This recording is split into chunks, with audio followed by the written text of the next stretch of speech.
ஆத்தா கொழுவில் தான் ஆராதார் கொழுவிருந்தால் ஐங்கரனும் வல்லமையும் அன்பாய் கொழுவிருந்தால் ஆத்தா கொழுவில் தான் ஆராதார் கொழுவிருந்தால் ஐங்கரனும் வல்லமையும் அன்பாய் கொழுவிருந்தால் தொந்தி வயிற்றானும் துந்திவையும் கொழுவிருந்தார் தோகை மயில் ஏறும் சுப்பிரமணியர் கொழுவிருந்தார் ஊர்காக்கும் காளி உத்தமியார் கொழுவிருந்தார் காளியோடு துர்க்கை தொடர்ந்து கொழுவிருந்தார் வள்ளி தெய்வானையும் மகிழ்ந்து கொழுவிருந்தார் பச்சமலை நாயகியார் பைங்கிழியால் தான் இருந்தால் பூவை கூரத்தியரும் பொருந்தி கொழுவிருந்தார் வாழ்முனியும் செம்முனையும் வந்து கொழுவிருந்தார் காத்தானோடு கருப்பன் கட்டழகர் கொழுவிருந்தார் தொட்டியத்து சின்னானும் துறைமகனும் கொழுவிருந்தார் பெருமக்கள் எல்லோரும் மகிழ்ந்து கொழுவிருந்தார் ஆரிய மாலையும் அனைவரும் கொழுவிருந்தார் பாண்டவரை காத்திட்ட பாரளந்தான் கொழுவிருந்தார் ராமரும் சீதையும் சிறப்பாய் கொழுவிருந்தார் அழகிய பெருமாளும் அளமேடு மங்கையரும் ஸ்ரீதேவி மூதேவி சேர்ந்து கொழுவிருந்தார் பஞ்ச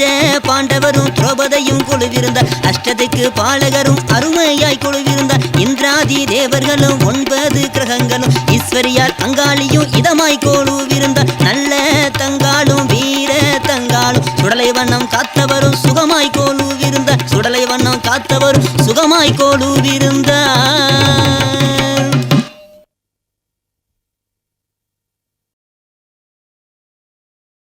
ஆனந்தமானந்தம் ஆனந்தமே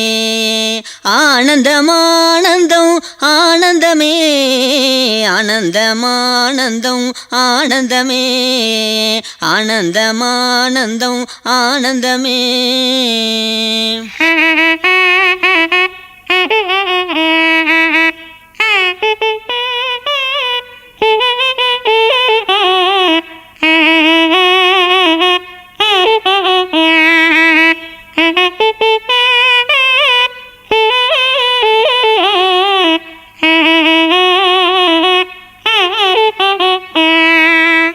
நாடு தலைக்கவம்மா நாளிலத்தோர் தான் வாழி மாடு தலைக்கவம்மா நல்லோர் மிக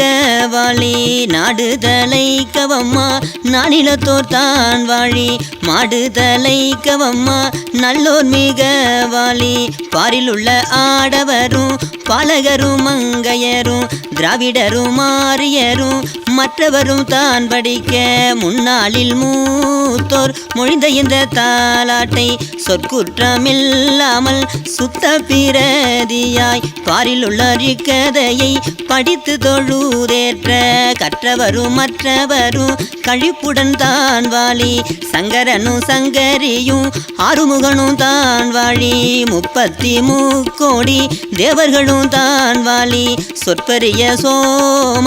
சூரிய அக்னியும் அஷ்டத்துக்கு பாலகரும் 9 கிரகங்களும் 48,000 முனிகளும் தான் வாழி கற்பக காவும் காமதேனும் தான் வாழி காத்தானோடு வீரன் கருப்பண்ணன் தான் வாழி சங்கிலி கருப்பன் ஷப்பனியும் தான் வாழி பாவாடராயன் பற்பல தேவர்களும் பெருமையுடன் கேட்கும் பெரியோர் மிக வாழி இக்கதையை கேட்போர் என்னாலும் தான் வாழி ஊரங்கும் கீர்த்தி பெற்ற உத்தமர்தான் வாழி நாயகியால் தன் கதையை நாள்தோறும் வாசிப்போர் புத்திர பாக்கியம் பல சம்பத்து பெற்று வாழி மாறி திருக்கதையை மனமகிழ்ந்து கேட்போரும் தேவி திருக்கதையை தீர்க்கமாய் கேட்போரும் பாடி படித்தோரும் பாக்கியத்தை தான் பெறுவார் நாடி துதிப்போரும் நற்கதையை தான் அடைவார் ஆள்போல் தழைத்து அருகுபோல் வேரோடி மூங்கில் போல் சுற்றும் முசியாமல் வாழ்ந்திருப்பார் மூங்கில் போல் சுற்றும் முசியாமல் வாழ்ந்திருப்பார். மங்களம் மங்களம் மங்களம் மாரியம்மன் தன் கதைக்கு மங்களம் மங்களம் மங்களம் மங்களம் மாரியம்மன் தன் கதைக்கு மங்களம் எங்கும் நிறைந்த ஈஸ்வரிக்கு மங்களம் எங்கள் முத்துமாரி அம்பிகைக்கு மங்களம் எங்கும் நிறைந்த ஈஸ்வரிக்கு மங்களம் எங்கள் முத்துமாரி அம்பிகைக்கு மங்களம் மங்களம் மங்களம் மங்களம் மங்களம் மங்களம் மங்களம்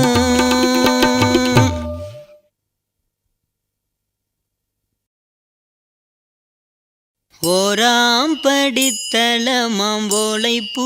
மண்டபமாம் ஓலைப்பூ மண்டபத்தில் உகந்து கொலுவிருந்தாள்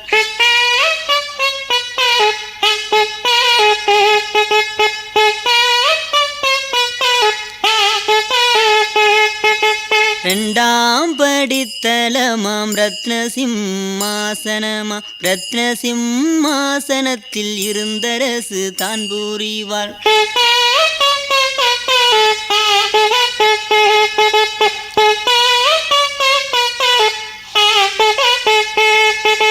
மூன்றாம் படித்தளமா முனைப்பு முக சாலைகளா முனைப்பு முக சாலைகளில் முந்தி கொலுவிருந்த நான்காம் படித்தளமாம் நவரத்ன மண்டபத்தில் நாயகியும் வந்தமர்ந்தாள் அஞ்சாம் படித்தளமாம் அழகிய சிம்மாசனமாம் அழகிய சிம்மாசனத்தில் ஆயாள் கொலுவிருந்த ஆறாம் படித்தளமாம் அலங்கார சாவடியா அலங்கார சாவடியில் ஆட்சியரும் வந்தமர்ந்த ஏழாம் படித்தளமாம் எழுதிய சிம்மாசனத்தில் ஈஸ்வரியும் வந்தமர்ந்த எட்டாம் படித்தளமாம் விஸ்தார மேடைகளில் விமலியரும் வந்தமர்ந்த ஒன்பதாம் படித்தளமாம் ஒரு முகமா நின்ற சக்தி உத்தமியும் கொலுவிருந்த பத்தாம் படித்தளமாம் பளிங்குமா மண்டபத்தில் பத்தினியால் வந்தமர்ந்தார் பத்தாம் படித்தளமாம் பளிங்குமா மண்டபத்தில் பத்தினியால் வந்தமர்ந்த